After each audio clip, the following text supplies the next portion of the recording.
Hello friends, Assalamu alaikum and welcome to Islamic Sound Story. دوستو قیامت ہمارے بہت قریب آ چکی ہے اور ہم جس دور میں زندگی گزار رہے ہیں یہ قیامت کے دن کا قریب ترین زمانہ ہے.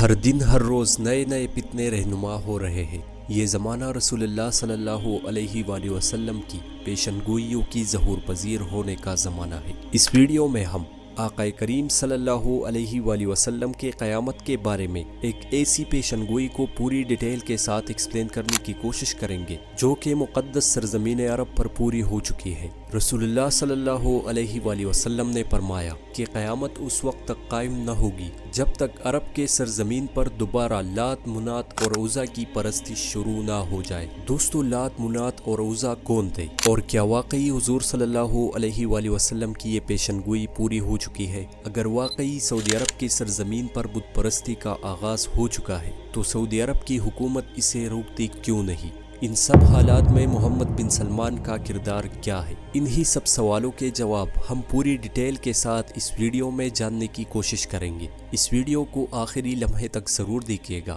اور اگر آپ اس چینل پر نئے ہیں تو ہمارے اس چینل کو سبسکرائب کیجیے گا تاکہ ہماری ملاقات پھر سے ہو سکے. There are people right now that are worshipping Lat and Uzza, like the Arabian Peninsula becoming a sign of the Day of Judgment. دوستو سعودی عرب کی سوشل میڈیا پر ایک معروف عالمی دین شیخ عثمان کی ایک ویڈیو زیر گردش ہے جس میں انہوں نے ایک ایسا انکشاف کیا جس نے پوری امت مسلمہ کو خون کے آنسو رلایا. اس نے یہ دعویٰ کیا کہ سعودی عرب کے کئی قبائلیوں نے لات منات اور عزا کی دوبارہ سے پرستی شروع کر دی ہے. دوستو شیخ عثمان کی یہ ویڈیو اسی دنوں کی ہے جب یہودیوں نے سرخ گائے کی قربانی کا اعلان کیا تھا. اس معروف عالمی دین نے اپنی ویڈیو میں یہ بھی کہا کہ یہودیوں کی سرخ گائے کی قربانی سے ڈر نہیں لگتا بلکہ ڈر اس بات کا ہے کہ عرب کے مقدس سرزمین میں بت پرستی کا آغاز ہو چکا ہے جو کہ قیامت کی ایک اہم اور بڑی نشانی ہے. دوستو عرب کے لوگ زمانہ جاہلیت میں لات منات اور عزا کی پرستش کیا کرتے تھے. اس بت پرستی کو جڑ سے ختم کرنے کے لیے اللہ تعالیٰ نے اپنے حبیب پیغمبر محمد مصطفیٰ صلی اللہ علیہ وآلہ وسلم کو مبعوث فرمایا اور ہمارے پیارے نبی پاک صلی اللہ علیہ وآلہ وسلم نے ان بتوں کی پرستش کو ختم کرنے کے لیے مکہ مکرمہ سے اپنے جدوجہد اور تبلیغ کا آغاز کیا تھا. ان بتوں کی پرستش کو سرزمین عرب پر روکنے کے لیے رسول پاک صلی اللہ علیہ وآلہ وسلم اور ان کے اصحاب نے کئی قربانیاں دی. یہاں تک کہ رسول پاک صلی اللہ علیہ وآلہ وسلم کو طائف میں پتھر مارے گئے. مشرکین مکہ نے رسول اللہ صلی اللہ علیہ وآلہ وسلم کے اصحاب پر کئی مظالم ڈھائے اور انہیں شہید کیا گیا اور آخرکار رسول اللہ صلی اللہ علیہ وآلہ وسلم کو اپنا وطن چھوڑنے پر مجبور کیا گیا. حضور پاک صلی اللہ علیہ وآلہ وسلم کی ان عظیم قربانیوں کی وجہ سے سرزمین عرب سے مکمل طور پر بت پرستی کا خاتمہ ہو گیا. لیکن معروف عالمی دین شیخ عثمان کی اس دعوے نے پوری عالم اسلام کو تشویش میں مبتلا کر دیا ہے کیونکہ یہ قیامت کی ایک بڑی نشانی ہے جو کہ پوری ہو چکی ہے جس کی پیشن گوئی رسول اللہ صلی اللہ علیہ وآلہ وسلم نے خود فرمائی تھی. دوستو حیرانی کی بات یہ ہے کہ آخر سعودی حکومت اس کے خلاف کارروائی کیوں نہیں کرتی کیونکہ سعودی عرب کے قانون میں عرب سرزمین پر اسلام کے علاوہ کسی بھی دوسرے مذہب کی عبادت یا پرستش کرنے کی اجازت نہیں ہے.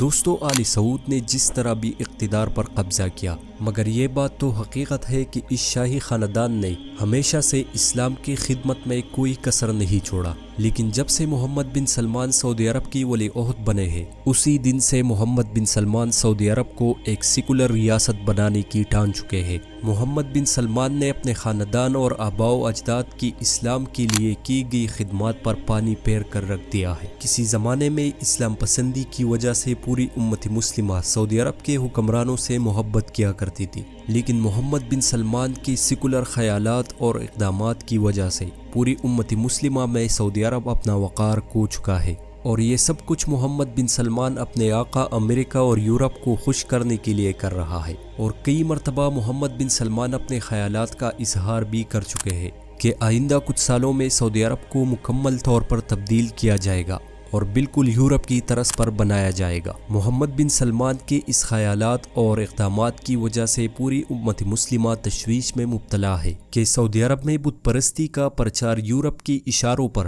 حکومت کی سرپرستی سے کیا جا رہا ہے۔ محمد بن سلمان وہ شخص ہے جس نے فلسطینیوں کے عظیم قربانیوں کو رونتے ہوئے اور فلسطین میں مسلمانوں کی اتنی بڑی نسل کشی کو دیکھتے ہوئے بھی اسرائیل کو تسلیم کرنے کی کوششوں میں مصروف عمل ہے، اور یہ سب کچھ امریکہ اور یورپ کو خوش کرنے کے لیے اور ان سے مالی فائدہ حاصل کرنے کے لیے کیا جا رہا ہے۔ دوستو، یہ وہی فتنوں کا دور ہے جس کے بارے میں رسول اللہ صلی اللہ علیہ وآلہ وسلم نے اپنی امت کو خبردار کیا تھا۔ دوستو، اگر سعودی عالمی دین شیخ عثمان کا یہ دعویٰ بالکل صحیح ثابت ہوتا ہے، اگر سچ میں عرب میں لات منات اور عزا کی دوبارہ سے پرستش شروع ہو چکی ہے، تو یہ کوئی معمولی بات نہیں ہے، یہ قیامت کی ایک بڑی نشانی ہے جو کہ پوری ہو گئی ہے۔ آپ کی کیا رائے ہے؟ کمنٹ سیکشن میں اپنے رائے کا اظہار ضرور کیجیے گا۔